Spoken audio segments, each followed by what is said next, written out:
Good evening, viewers. Hi, this is Kangna Vishali Talks on Spotify. And आज हमारा independence day special है जिसमें हमारी गेस्ट हैं मिसेस दविंदर कौर सिंधु एंड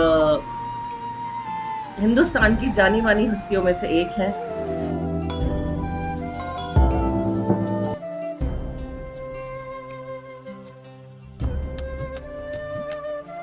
तो वेलकम करते हैं संधु मैम का। Thank you. Welcome ma'am. Thank you so much. Hello Hindustan, आज बहुत अच्छा दिन है और मुझे बहुत अच्छा लग रहा है कि आप लोगों ने मुझे इनवाइट किया है आज इतने स्पेशल डे पे। Thank you so much. Thanks to you ma'am. Thank you sir. जी, तो मैम हमारे व्यूअर्स को अपना इंट्रोडक्शन दीजिए आप please. Myself Davinder Kaur Sandhu और मैं वैसे हरियाणा से बिलोंग करती हूँ और सोशल एक्टिविस्ट ज़्यादा हूँ मैं, और इसके साथ साथ मैं ओवरसीज स्टडी में डील करती हूँ।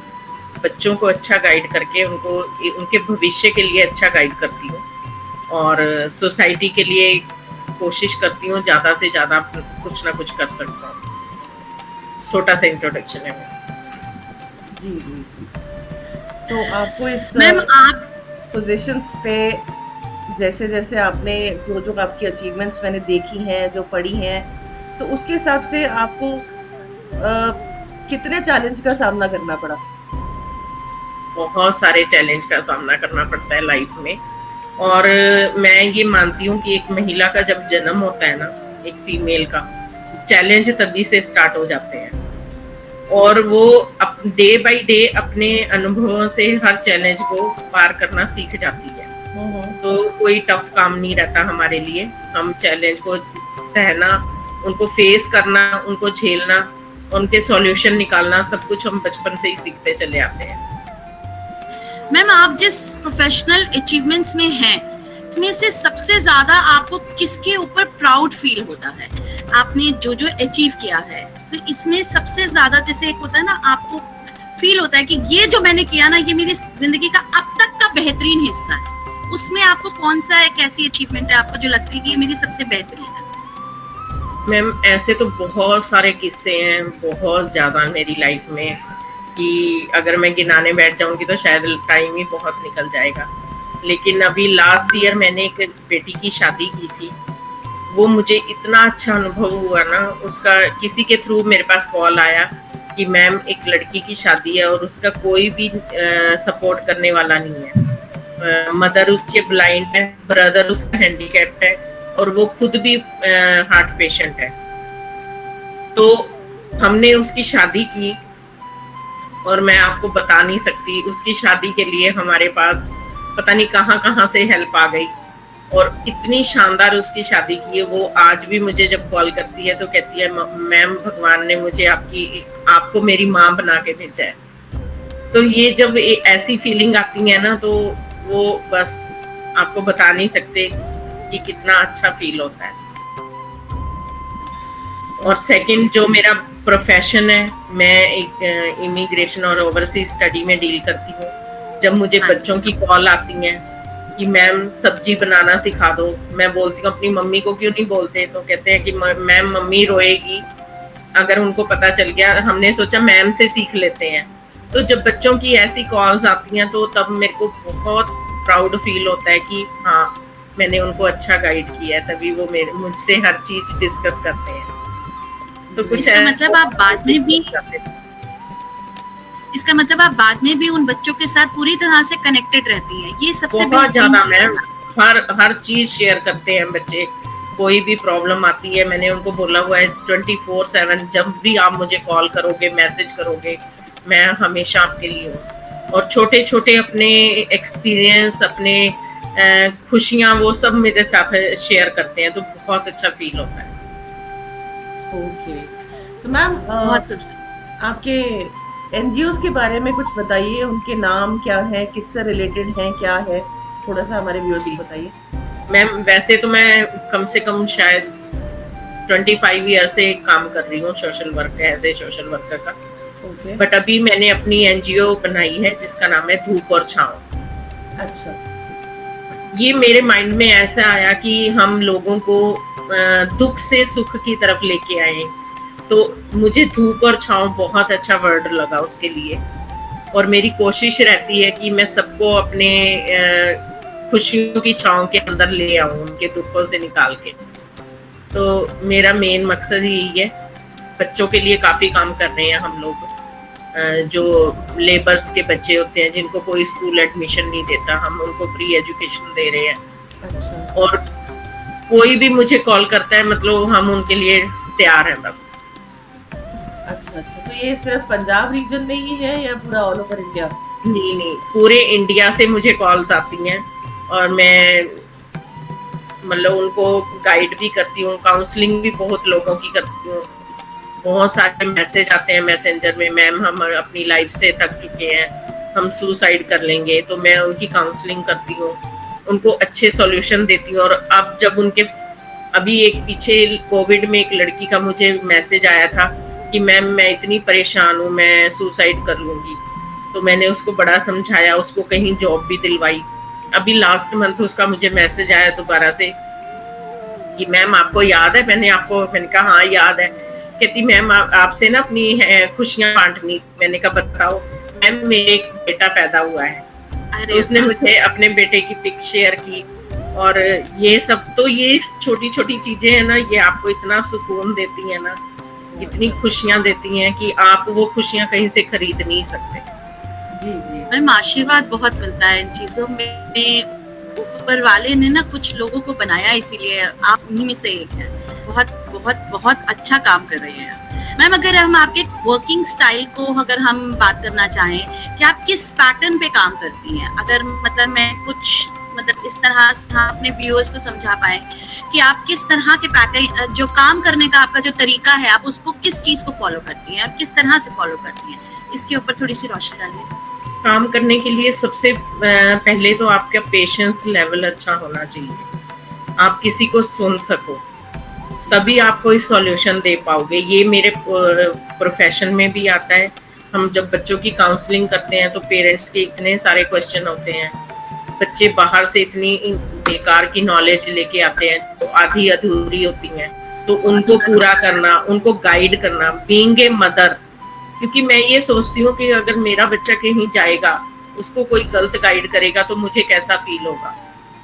तो बीइंग ए मदर मैं उनको प्रोफेशनल लाइफ में भी बच्चों को वैसे ही डील करती हूँ, और सेम ऐसे ही मैं अपनी एनजीओ में, कोई भी मुझे आके अगर बात करना चाहता है तो वो मुझसे दिल खोल के बात करता है। उनकी आजकल हमारे यहाँ इंडियन सोसाइटी में ये है, आप किसी से अपना दुख शेयर करते हो तो वो पूरी सोसाइटी में घूम जाता है, एक चर्चा का विषय बन जाता है, चर्चा का विषय बन जाता है। तो हमारे यहाँ कोई भी अपना दुख शेयर करेगा तो वो चर्चा का विषय नहीं बनेगा, वो हमारे तक ही रहेगा और उसका सॉल्यूशन निकलेगा। ओके ओके मैम, तो आपके कोई आइडियल्स, कोई ऐसे जिनको आप अपना मेंटोर मानते हो, या आपको कभी जिसने बहुत ज़्यादा सपोर्ट किया हो, ऐसे कोई कुछ ऐसे लोग आपकी ज़िंदगी में होंगे, तो उनके बारे में आप कुछ बताइए। मेरी जो आइडियल है, जो मेरे मेंटोर हैं, वो मेरी मदर ही हैं। क्योंकि मेरी मदर ने अपनी लाइफ में बहुत ज़्यादा स्ट्रगल की है। मैं जब 5 ईयर की थी तो मेरे फादर की डेथ हो गई थी। मेरी मदर की मैरिज को सिर्फ 7 ईयर हुए। उन्होंने हमें इतनी अच्छी एजुकेशन दी, अच्छा इंसान बनाया। सबसे बड़ी बात, हमारे घर में अगर मेड भी आती थी तो हमारी मदर ने हमें, मेरे ब्रदर को सिखाया था कि उसके पाँव छूने हैं और उनको पूरी रिस्पेक्ट देनी है, क्योंकि वो भी हार्ड वर्क कर रही हैं, वो तो घर से फी नहीं ले रही हैं। वही चीज मैं भी अपने बच्चों को सिखाती हूँ कि आपने कभी भी अपनी मेड के साथ या किसी के साथ मिसबिहेव नहीं करना, क्योंकि वो भी अपना वर्क करने आते हैं, आप उनको फ्री में पैसे नहीं दे रहे हो। तो रिस्पेक्ट, और यही चीज मैं आज सोसाइटी में ये सिखाना चाहती हूँ कि हम घर से ही शुरू करते हैं बच्चों को संस्कार देना।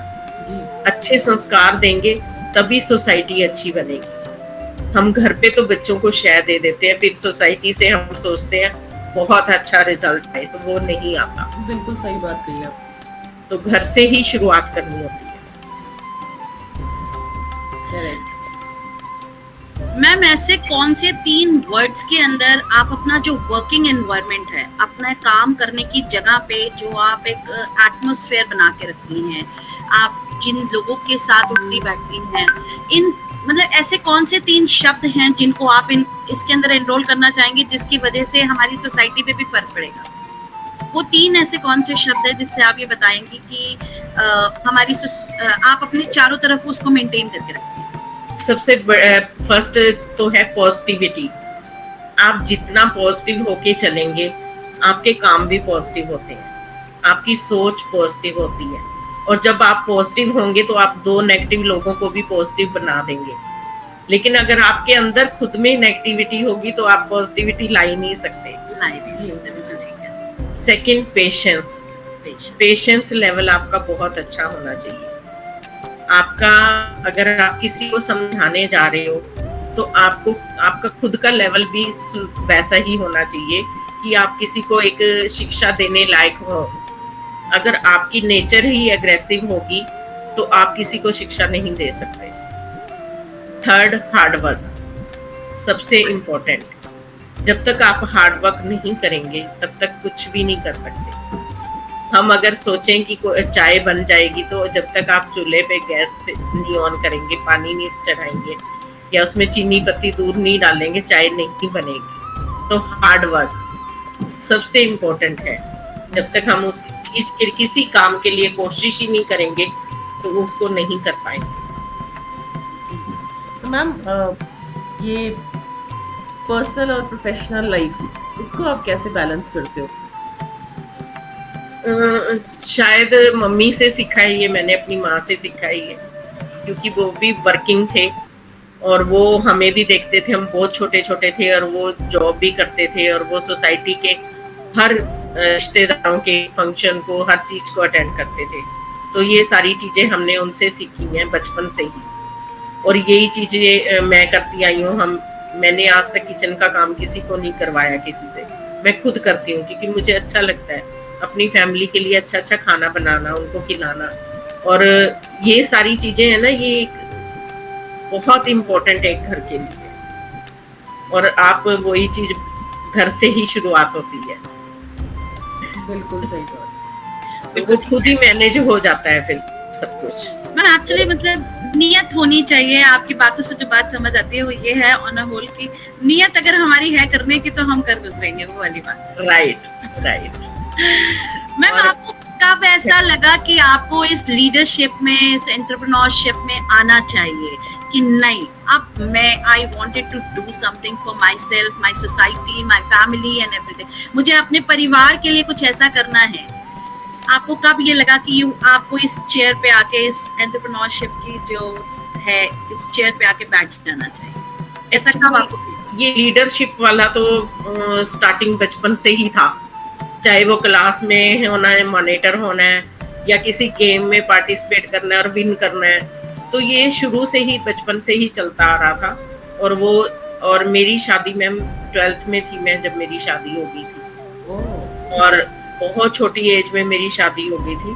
तो मैंने अपनी स्टडी के साथ साथ अपनी मैरिज को भी वो किया है, अपने बच्चों का भी वो रखा है, और साथ में मुझे ये था कि मुझे कुछ करना है, मैं घर पे नहीं बैठ सकती। तो स्टार्टिंग में छोटे छोटे पंगे लिए, पड़ोस में कोई लड़ाई झगड़ा हो गया, उनका सॉल्यूशन निकाल दिया, ये कर दिया, किसी की हेल्प हुई वो कर दिया, ऐसे करते करते स्टार्टिंग होती चली गई।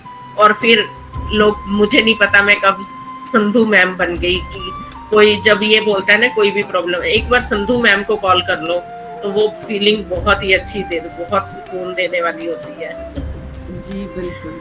फिर वो आपको और ज्यादा ये वो करती है कि आप और करो, कुछ और करो और आगे बढ़ो। हमारा वो जो एनर्जी लेवल उतना ही ज्यादा मल्टीप्लाई हो जाता है जब इस तरह की कोटेशंस हमारे पास चली आती है, कई गुना मल्टीप्लाई हो जाता है।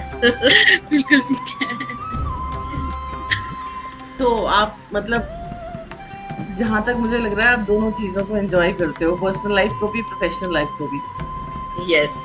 तो आपके मतलब पर्टिकुलर कुछ वर्किंग आवर्स है या घर से या वर्क फ्रॉम होम है या फिर आप कहीं जाते हो, ऑफिस है? yes. कैसे? वैसे मेरे वर्किंग आवर 9:30 to 6 होते हैं, लेकिन अभी जैसे मेरा एक्सीडेंट होया हुआ है तो मैं वर्क फ्रॉम होम कर रही हूँ। और आप मानोगे नहीं, मैंने एक वीडियो देखा था जिसमें एक लोमड़ी होती है, वो पानी पी रही होती है, तो पीछे काफी सारे खड़े होते हैं, भेड़िया होता है, और वो पानी पी रहा है, तो बाकी सबको प्यास लग रही है, लेकिन उसके डर से कोई भी नजदीक नहीं आ रहा। तभी उनमें से एक ग्रुप में से एक आगे आता है, वो दूसरी जगह से पानी निकालता है और उन सबको बोलता है पानी पी लो। तो मुझे एक चीज समझ में आती है कि आप लीडर बनो, लेकिन उस लीडरशिप में आपके एक एटीट्यूड पॉजिटिव होना चाहिए। करेक्ट। तो मेरा जो स्टाफ है वो मुझे ये बोलता है कि मैम आपकी तो डांट में भी प्यार होता है, और मैं उनसे प्यार से ही सारे जो काम प्यार से हो सकता है वो शायद डांट से एक नेगेटिव तरफ चला जा सकता है, जो हम आजकल देख रहे हैं। कल न्यूज लगाई तो हर न्यूज में ये था, उसने उसको मार दिया, 4 लड़कों ने उस लड़के की पिटाई कर दी। तो ये एग्रेसिव नेचर ये कहीं ना कहीं खुंदक से निकलती है जब हम किसी को टीज करते हैं, ठीक है ना। तो वही एटीट्यूड अगर हम थोड़ा सा अपना पॉजिटिव लेके चलते हैं और किसी को भी छोटा बड़ा ना समझे, उसको हम एक अच्छा लीडर बनके उनको अच्छा गाइड करें, तो वो एक बेस्ट रास्ते पे निकलता है, उसका रिजल्ट ज्यादा अच्छा आता है। हम रिजल्ट्स अच्छे आते हैं। फेसबुक पे या इंस्टाग्राम पे कोई आपके एनजीओ के पेज है कोई, तो हमारे व्यूअर्स को बताइए, डायरेक्ट आपके साथ ज्वाइन कर सके वो। धूप और छांव के नाम से मैम पेज है, धूप DHOOPOR, छांव CHHAUN, छांव, धूप और छांव के नाम से पेज है हमारा। और मैसेंजर पे भी, फेसबुक आईडी पे मेरा संधू दर्पण के नाम से है। किसी को कोई भी प्रॉब्लम है वो मुझे मैसेंजर में जुड़ सकते हैं, या मेरा नंबर भी है वहाँ पे मेरे एनजीओ के पेज पे, अभी भी मुझे कांटेक्ट कर सकते हैं। हम अपनी तरफ से पूरी कोशिश करते हैं फुल्ली सपोर्ट करने की। ओके, तो हमारे व्यूअर्स के लिए कोई मैसेजेस, कोई एडवाइस देना चाहेंगे आप? एडवाइस तो मैं यही देना चाहूंगी सबको, घर घर में कि बहुत ज्यादा जरूरत है घर में बच्चों को संभालने की जी, उनको संस्कार देने की। आप उनको इतना छूट भी मत दें कि वो मैंने बहुत सारी फैमिलीज में देखे हैं, बच्चे माओ को बोलने ही नहीं देते, माँ डरती है बच्चों से। लेकिन मेरा बेटा डॉक्टर है, 28 इयर्स का, मैं आज भी उसको डांट देती हूँ। और मेरी माँ 79 इयर्स की हैं, हम आज भी उनकी आंख से डरते हैं। तो वो एक डर नहीं होता, वो एक रिस्पेक्ट होती है बड़ों की। पहले हम स्कूल में जाते थे तो पेरेंट्स बोल के आते थे टीचर्स को कि इनकी खूब धुनाई करना करेंगे, सही रास्ते पे नहीं चलते। लेकिन आज के पेरेंट्स बोलते हैं हमारे बच्चों को हाथ मत लगाना। मैम, ऊंचा बोलने के ऊपर अभी रिसेंटली काफी इश्यू हुआ था कि मतलब टीचर ने एक्चुअली, वो जनरली टीचर ने जैसे होमवर्क के कुछ इश्यू हुआ था, ये काफी दिल्ली के अंदर काफी शोर मचा था इस चीज को लेके, तो वो काफी बहुत बड़ा इश्यू बन गया था। मतलब अब हमारे पेरेंट्स के अंदर वो कोऑर्डिनेशन नहीं रह गया अब टीचर्स के साथ। राइट, हमारी ये शायद लास्ट जनरेशन है जो वो पहले संस्कारों में जी रही है, उसके बाद कोई नहीं आएगा। नहीं मैम, हम जैसे लोग, आप जैसे लोग एक्चुअली हमारे समाज के जो पिलर्स हैं, आप जैसे जो स्तंभ लोग हैं हमारे, आप ना हमें भूलने देंगे और ना ही हम अपनी जनरेशन को भूलने देंगे। तो हम 100% नहीं कहती, मगर हम काफी हद तक इनकलकेट हम अपने बच्चों के अंदर ये चीजें करेंगे कि वो हमारे पूरी तरह नहीं करें, मगर बहुत कुछ हमारे बच्चे हमारे साथ लेके चलेंगे और आगे अपनी जनरेशन को हमारे समाज को देंगे। हर माँ को अपनी बेटी को ये शिक्षा देनी चाहिए कि उसकी सास उसकी माँ है। Exactly. और बेटे को ये देनी चाहिए कि उसकी फैमिली, लड़की की फैमिली, उसकी वाइफ की फैमिली उसकी फैमिली है। अगर हम ये चीजें लेके चलेंगे तो कभी झगड़े नहीं होंगे। बिल्कुल जी, बिल्कुल। तो मैम, हमारे स्पॉटिफाई की तरफ से और हमारी तरफ से, कंगना वैशाली टॉक्स की तरफ से, आपके पास आपका गिफ्ट हैम्पर पहुंच जाएगा डेयरी मिल्क की तरफ से। Thank you and so much. Thank you so very much. जय हिंद, जय हिंदुस्तान। जय हिंद। जय हिंद मैम। तो ये थी हमारे बीच में Sandhu ma'am. And please like कीजिएगा, शेयर कीजिएगा, कमेंट कीजिएगा, देखिएगा जरूर, तो आपको पता चलेगा कि कैसी शख्सियत रही। Thank you so much. Thank you so much.